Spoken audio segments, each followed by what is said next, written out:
Hello दोस्तों, मेरा नाम है अंकित मिश्रा और आप देख रहे हैं दोस्तों एक बहुत ही इंपॉर्टेंट सेल ऑर्गेनेल के बारे में जिसका नाम है राइबोसोम। दोस्तों राइबोसोम की अगर मैं बात करूँ तो ये है छोटा, लेकिन भैया इसके जो काम है ना वो काफ़ी बड़े वाले हैं। काफ़ी बड़े वाले काम मतलब कि जान लीजिए कि जैसे कि एक प्रधानमंत्री होता है और उसके नीचे दोस्तों उसका पीओ काम करता है। राइबोसोम भी ना हमारा कुछ उसी तरीके से होता है। अगर मैं बात करूँ चाहे वो न्यूक्लियस की, चाहे वो एंडोप्लाज्मिक रेटिकुलम की, तो राइबोसोम दिखने में काफ़ी छोटा होता है, लेकिन भैया इसका जो फंक्शन है ना, मतलब ये ना होना तो मतलब सेल कुछ कर ही ना सके। यूँ तो हर एक सेल ऑर्गेनेल का अपना काम है, अपनी इम्पोर्टेंस है, लेकिन दोस्तों इसकी जो इम्पोर्टेंस है वो कहीं और ऑर्गेनेल से काफ़ी बढ़ कर के है। इसीलिए मैंने इसको बोला कि दिखने में तो है छोटा, लेकिन काम भैया इसके बहुत बड़े बड़े हैं। उसमें से एक काम को जो महत्वपूर्ण एग्जाम्पल है ना, वो होता है प्रोटीन सिंथेसिस करना। ठीक है, प्रोटीन सिंथेसिस में जितना हेल्पफुल रोल राइबोसोम में रहता है, उतना कोई भी सब यूनिट्स जो है वो प्रोटीन सिंथेसिस में रोल नहीं प्ले कर सकती हैं। तो ये दोस्तों बात करते हैं अपने इसी राइबोसोम के बारे में और बताते हैं आपको कि आखिर क्या इंटरेस्टिंग फैक्ट है राइबोसोम को लेकर के। प्रोकैरियोट्स में कैसे हैं, यूकैरियोट्स में कैसे हैं, और भी इंपॉर्टेंट रोल इनके क्या हैं, उनके बारे में हम लोग इस वीडियो में बात करेंगे। दोस्तों सबसे पहले है there are two major type of cells, prokaryotes and eukaryotes. भैया इसको सभी जानते हैं।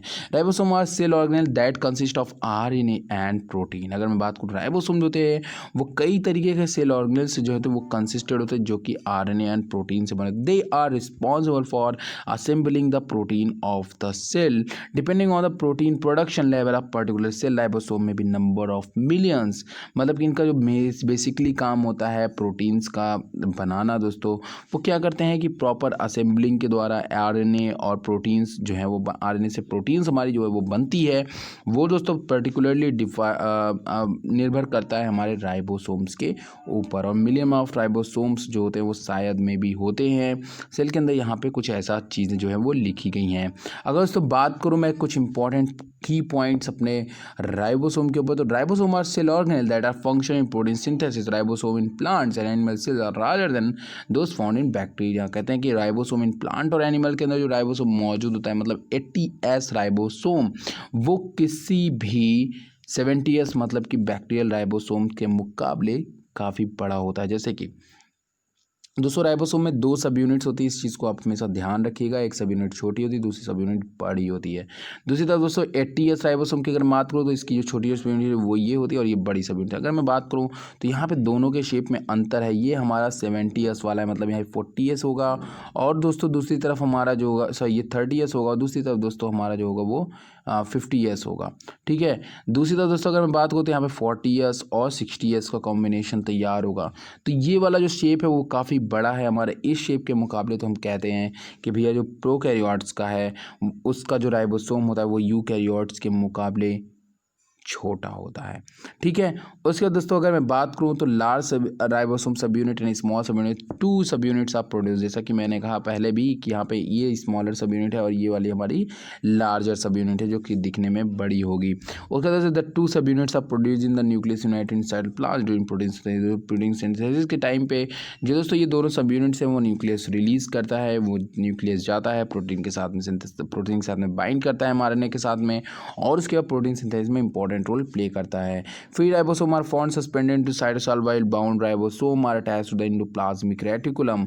दोस्तों जो हमारी राइबोसोम्स न्यूक्लियस बन रही है वो क्या हो रहा है दोस्तों कि जाकर के एंडोप्लाज्मिक रेटिकुलम के सरफेस पे बाइंड कर जा रही है। Mitochondria and chloroplast are capable of producing their own ribosomes. Mitochondria and chloroplast वो अपना खुद का राइबोसोम प्रोड्यूस कर सकते हैं। ये काफ़ी इंपॉर्टेंट नॉलेज आपको पता चली। पहली बात दोस्तों ये लाइन आप हमेशा ध्यान रखिएगा कि राइबोसोम और दोस्तों क्लोरोप्लास्ट वो अपना जो प्रोडक्शन है वो जो है यहाँ पे आपके सामने जो मतलब राइबोसोम का जो प्रोडक्शन है वो माइटोकॉन्ड्रिया और क्लोरोप्लास्ट में ऑलरेडी खुद से ही होता है, वो खुद ही करते हैं दोस्तों। अब मैं यहाँ पे बात करने वाला हूँ काफ़ी इंटरेस्टिंग चेन साइकिल के बारे में दोस्तों। ये जो पूरी की पूरी प्रोसेस है दोस्तों, ये ट्रांसलेशन की प्रोसेस है। देखिए क्या होता है।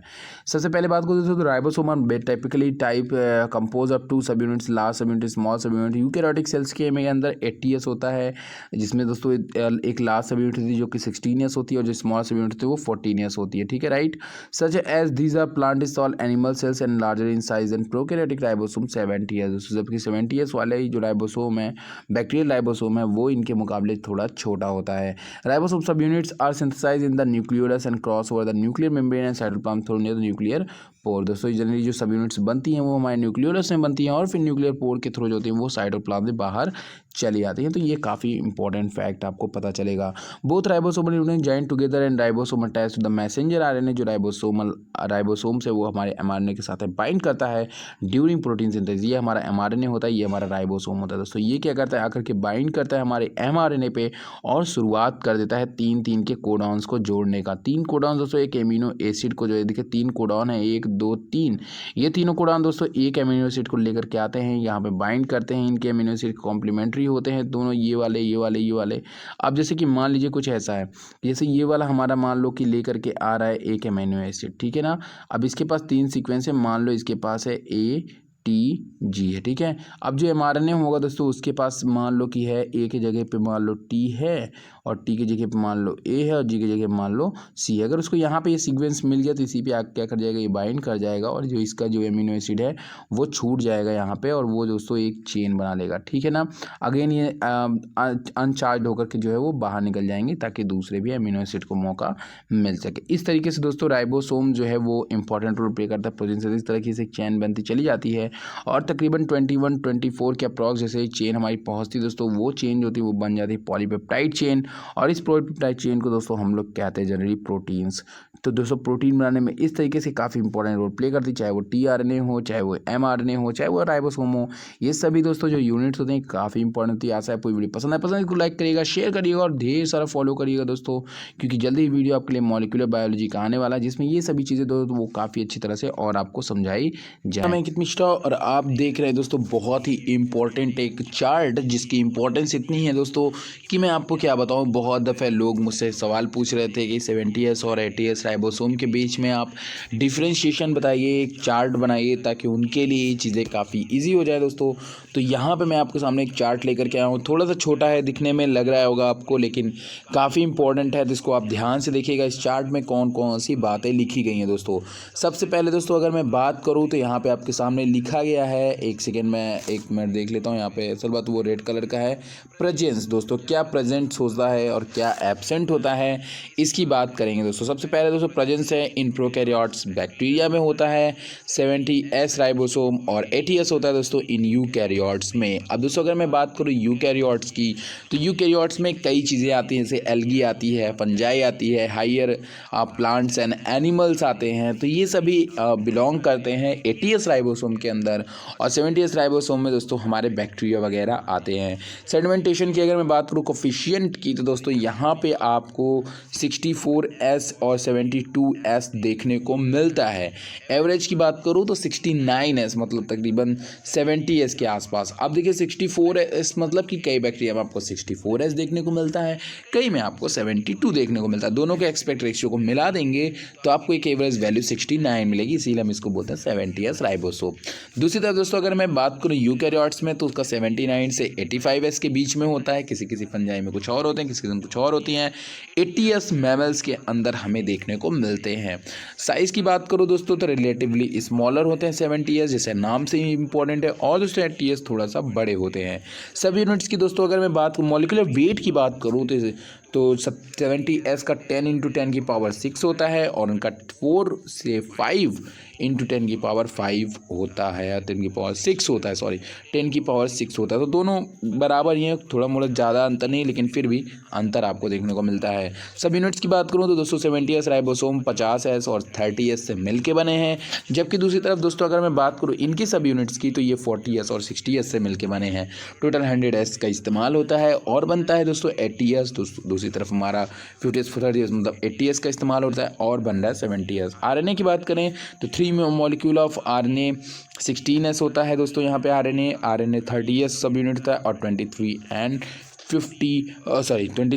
5S RNA इन 50s सब यूनिट्स। दोस्तों किसी भी सब यूनिट्स के अंदर 50s सब यूनिट्स के अंदर ये मॉलिक्यूल्स इनके आरएनए के होते हैं।